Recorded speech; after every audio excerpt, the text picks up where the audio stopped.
Welcome back to Southwest Yard and Garden. I'm John White. Today we're going to be talking about Christmas trees and of the live type, not the cut trees.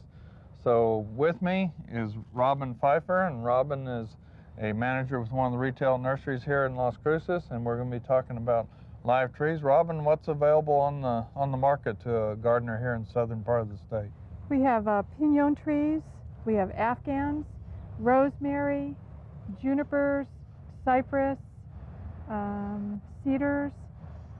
Okay, so quite a collection. Yeah, people can kind of use their imaginations on some stuff. So right. When we're looking at live trees, we're looking at most anything that can be put into the ground that has some kind of shape to it, so people can use their imaginations. That's right. We have a pinon pine here with us. What are some of the things that people need to look for when they're selecting a live tree out of a group of trees? What kind of things would you look for as far as why this tree versus the next tree? Most people come in looking for the size of the tree is most important. Some people want bigger trees, wider trees, the green, it really depends on their personal touch. This is a short-leafed needle tree. Where they want to put it in their yard is a big factor when they get it out of the house after Christmas. This is the state tree of New Mexico, the pinon. Right, so right. A nice native and does well in the southern part of the state yes, as well it does. as, drought resistant. as further up north. Yes, it does. On the pinon, it always has kind of an irregular shape to it, so people need to kind of get that conical, right, typical Christmas tree look out of their mind, because right. Pinons do have kind of an irregular growth habit, and they are a very neat native tree to use. Right. Okay. We also have some non-traditional plant material. Right. Upright rosemary. Okay. And these this have been one really sheared. Smells good. Yeah, it does. These have been sheared to look like a little Christmas tree.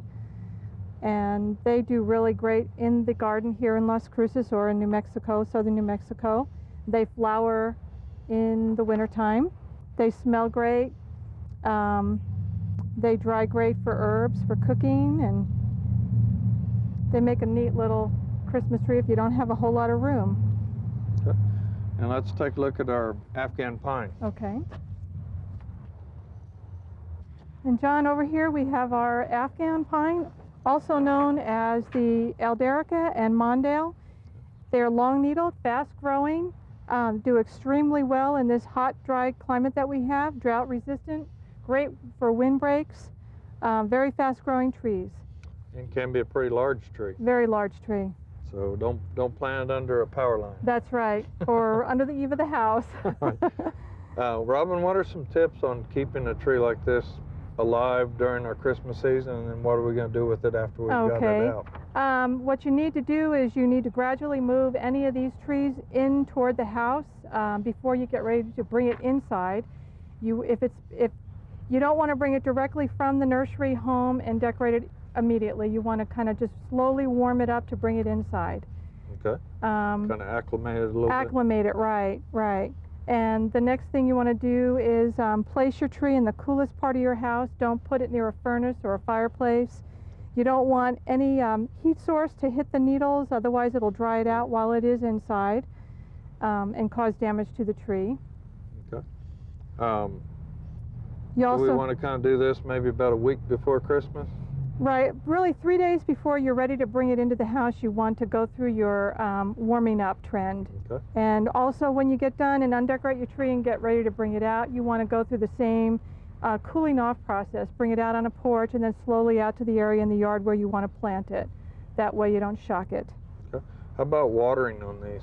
Watering, what you want to do, since these buckets are filled with dirt and they've got holes in the bottom, you want to place a plastic tray underneath and put water in there. And every day you want to place a couple trays of ice cubes around the ball of the tree. It just kind of slowly melts. So that it slowly melts. Like drip irrigation. Exactly, right, right. And that's how you want to water the tree. They also suggest when you put lights on these trees to try and use the small lights because they put off mini lights because they put off less heat. Okay. Any other tips? Just try not to keep the tree indoors too long. They suggest no longer than a week. during the Christmas holiday and then go through your cooling off trend. The reason for that is they tend to warm up and That's almost right. try growing inside. Exactly, They right. stay too warm. That's right. Okay. Robin, as far as people buying a living Christmas tree, of course they can use it in their own home, but they can donate it to a church or city parks. Yes. A lot of different uses for them. That's so, right.